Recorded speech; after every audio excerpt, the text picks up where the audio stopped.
what's up, Cedar Grove Christian Church? Pastor Rob here this morning. I hope that you're having a blessed week so far. I'm really excited to see what God does on this beautiful and wonderful Wednesday. I do want to make a quick announcement, though, in regards to Bible study. We are no longer going to be serving dinner with our Wednesday night Bible studies, at least for the foreseeable future.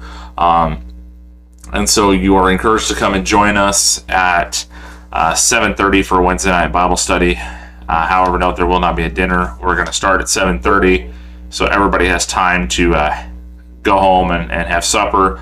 However, with that said, if we find that everybody can get around and get ready and get to the church by before then we'll move it up to 7, because I know we got some little kiddos that come, and sleep is usually a very good thing for them. So we'll kind of adapt that as it comes. This morning, though, as we are continuing in our talk about what is facing our culture, I want to touch on a really sensitive subject, and that sensitive subject is dealing with issues within the church over the next 2 videos. And this one is to deal with an extreme. There is an issue within the church that is a compromise of biblical teaching in an attempt to be relevant to a society that has embraced all forms of immorality. But additionally, it is also an issue of people not understanding how God's grace works. So let's define grace before we begin. Grace is unmerited favor offered to you in the kindness of someone else. So that is grace. When God gives us grace, He's offering us grace through the sacrifice that Jesus Christ paid on our behalf, the wrath and pain that He suffered and endured so that we might receive eternal life. Grace, though, does not excuse flippant, sinful behavior. And this is a problem, because grace has come to many people to mean that no matter what I do, it's okay. So if I want to go and willingly have an affair with somebody, or I willingly want to practice this form of immorality or this form of immorality, it doesn't matter, because I am covered by the grace of Jesus Christ. You cannot judge me, because I am covered by Jesus Christ's grace. And while it is true for those of us who are believers who have accepted Jesus Christ, we do receive grace for when we sin and we confess those sins, it is not a license to sin. Or to put it in a James Bond perspective, it is not a license to kill. It is not a license to do whatever we feel that we would want to do, however we would want to do it. The Apostle Paul actually has to address this issue in the book of Romans. So one of the beautiful things about Romans is a book of grace. It seems like it's a book of works and law, but it is actually a book of grace. The Apostle Paul is striving very hard to establish that no matter what you have done, you need a Savior. No matter if you have the Mosaic Law or you do not, no matter if you are a God-fearing Jew or a Gentile proselyte, you need grace. You need Jesus Christ. But at the beginning of chapter 6, Paul is starting to anticipate this argument from his readers. Well, that if we're covered by grace, then it doesn't matter. It does not matter what we do, because if we are covered by grace, then we can do whatever we want. And Romans chapter 6 begins with the Apostle Paul saying, "What shall we say then? Shall we continue to go on sinning? By no means." And over the next couple of chapters, he's gonna build this case of why that is not acceptable. This morning, I want to focus on a part of that case that is found in Romans chapter 8, starting at verse 5. Romans chapter 8, starting at verse 5. And the Apostle Paul writes, "For those who live according to the flesh have their minds set on the things of the flesh, but those who live according to the Spirit have their minds set on the things of the Spirit. Now the mindset of the flesh is death, but the mindset of the Spirit is life and peace. The mindset of the flesh is hostile to God, because it does not submit to God's law. Indeed, it is unable to do so. Those who are in the flesh cannot please God." Did you catch that? Romans 8, verse 8.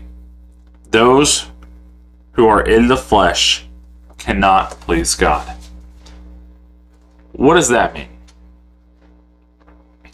This was the problem facing the Roman church. Either they would say you had to be obedient to the law, or they would take the other extreme and say, well, if we're saved by grace, it doesn't matter what we do. Both obedience to the law and flippant sin because of the reception of grace, both are a mind set on the flesh. And Romans chapter 8 says that a mind set on the flesh is unable to please God. And if you think about that, that makes sense. Because God is spirit. God is spirit.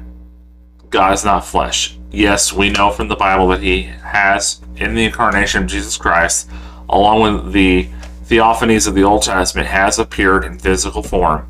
But God is spirit. And therefore, we must worship him in spirit and truth.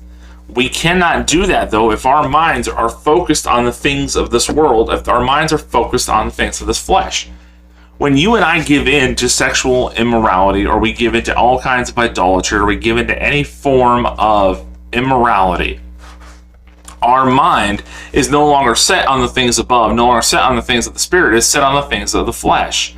And we become depraved, and we become darkened, and we become futile in our thinking.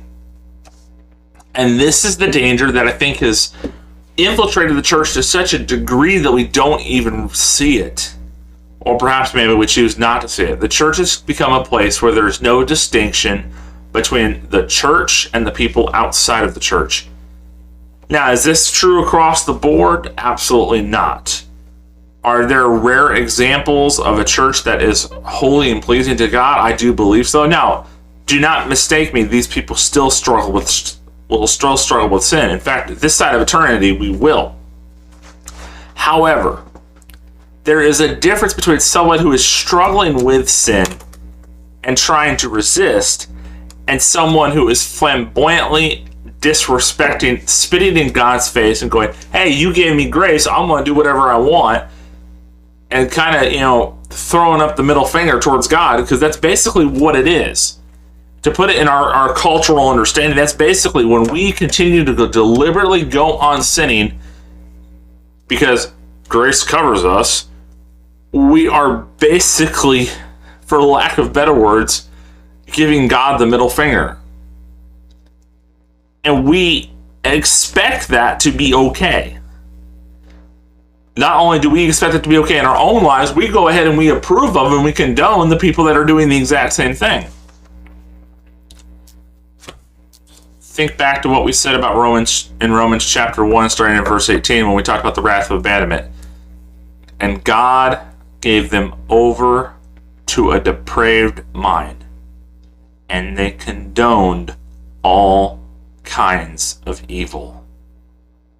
And I think the reality is that when we look at the church, we start to see a division taking place in the church. And I'm not talking about a ridiculous little division over the color of the carpet, but we start to see a division between authentic, true disciples of Jesus Christ and those who are not.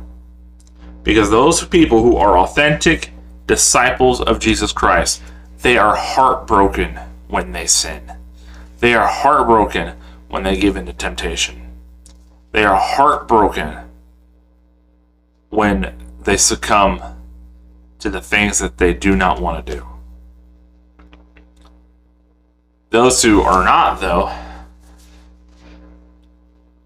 literally are just like, okay, what do I have to do to have this atoned for, What do I have to do to show that I'm sorrowful? What do I have to do to receive mercy and grace? What do I have to do to receive forgiveness?